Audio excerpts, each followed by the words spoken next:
नमस्कार मित्रों, मैं पंडित अखिल शुक्ल यूट्यूब के माध्यम से कई लोगों ने कई बार मेरे से पूछा और सही भी पूछा कि भिलवा के या भिलावा या भिलत्तक, इसको कई नामों से जाना जाता है, इसके बारे में आप कोई वीडियो डालिए।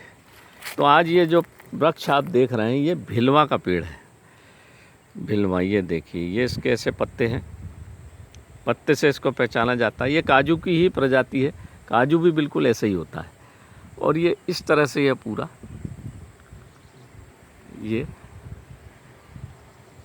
वृक्ष है। अब इसमें बस अब फूल आना शुरू हो रहे हैं धीरे सामने से। ये देखिए, ये कुछ इसके फूल आ भी चुके हैं, सूख गए हैं।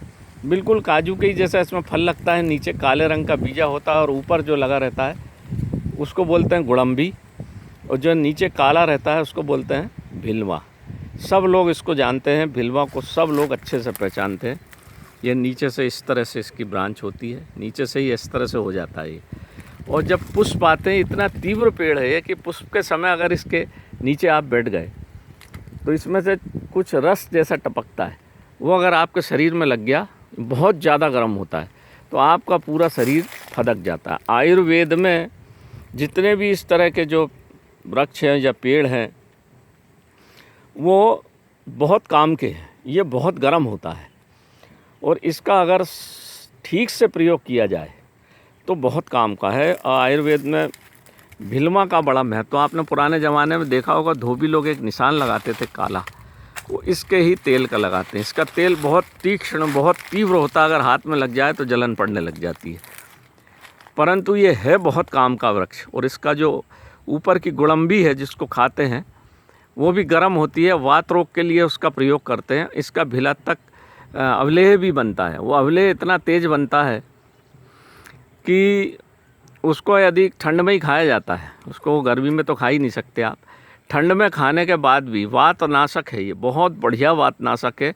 शीत प्रकृति के जितने भी रोगी हैं, आजकल शीत का बड़ा चलन चल गया है। जो आप महिलाएं आजकल अपने घर में अपन जो टाइल्स लगाते हैं, संगमरमर लगाते हैं, ठंड में वो ठंडा हो जाता है और उसके ऊपर नंगे पैर जब चलते हैं तो वो शीत आपके जॉइंटों में भरती जाती है और फिर उसका प्रभाव धीरे धीरे कूल्हे तक आ जाता है, कमर तक आ जाता है और चलने में दिक्कत आ जाती है। फिर डॉक्टर बोलता है घुटने बदलना पड़ेंगे या तेल ख़त्म हो गया घुटने का।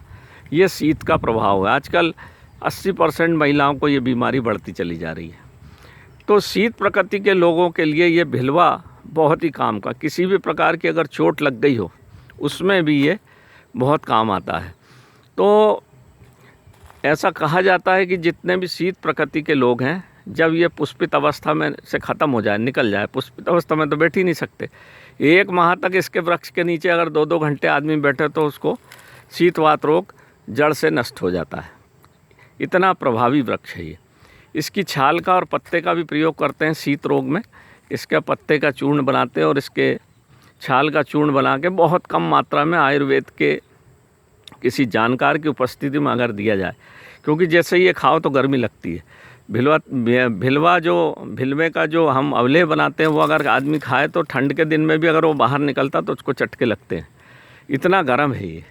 और रक्त को एकदम पतला कर देता है, रक्त को एकदम शुद्ध कर देता है, रक्त संबंधी रोग समस्त ठीक करेगा, वात पित्त कफ सब में बहुत अच्छा काम करता है ये भिलवा।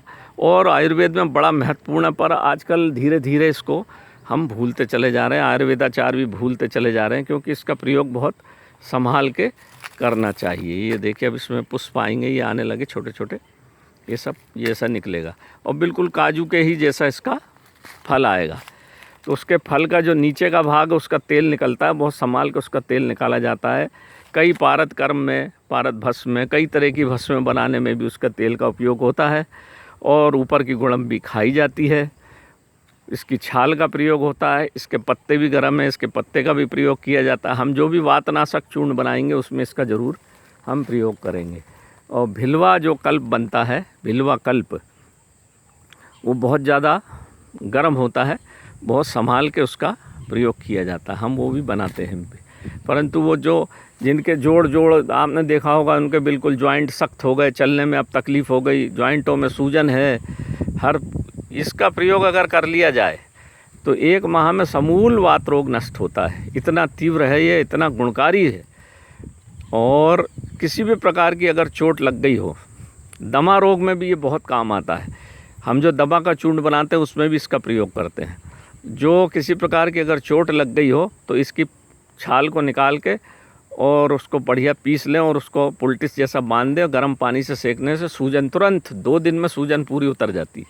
इतने काम का, मोच हो गई हो, सूजन आ गई हो, कमर में दर्द हो, दर्दनाशक है, ये अमृत औषधि है। ये थोड़ा तीव्र, परंतु उसको कई विधियों से शोधन करके अच्छे तरह से अगर औषधि तैयार किया जाए तो ये अमृत। आयुर्वेद में यही है, जितने जहर हैं सब अमृत हैं, जितने इस तरह के वृक्ष हैं वो सब अमृत है। उसको बनाने की विधि विधान थोड़ा सा लंबा है, इसलिए लोग इसको डरते हैं इसको बनाने में। तो यहाँ देख लें मित्रों, आज ये कई लोगों ने भिलवा का पेड़ बोला था, मैंने आज इस भिलवा के वृक्ष से आपको अवगत करा दिया। मेरा मोबाइल नंबर है 9165823800। ये भिलवा का संपूर्ण वृक्ष है, इसके दर्शन कर लें, देख लें। ये सिवनी, छिंदवाड़ा, बैतूल के आसपास बहुत होता है। ये बैतूल से ही बनाया हुआ वीडियो है। ये बहुत होता है, बस यहीं मिलेगा आपको। ये आगे मैं नहीं जानता कहाँ मिलेगा, परंतु इस क्षेत्र में मैंने इसको बहुत देखा और खूब होता है। इसका तेल निकाल के बाहर जाता है, विदेशों में भी सप्लाई है इसकी। जो आर्थो कैप्सूल और ये सब बन रहे हैं, जो आपको भिलवा के तेल का मिलावट उसमें ज़रूर करना पड़ती। तो नमस्कार मित्रों, मैं एक बार पुनः आपको पूरे वृक्ष को दिखाते हुए आपसे पुनः ACF फॉरेस्ट पंडित अखिल शुक्ल, नमस्कार।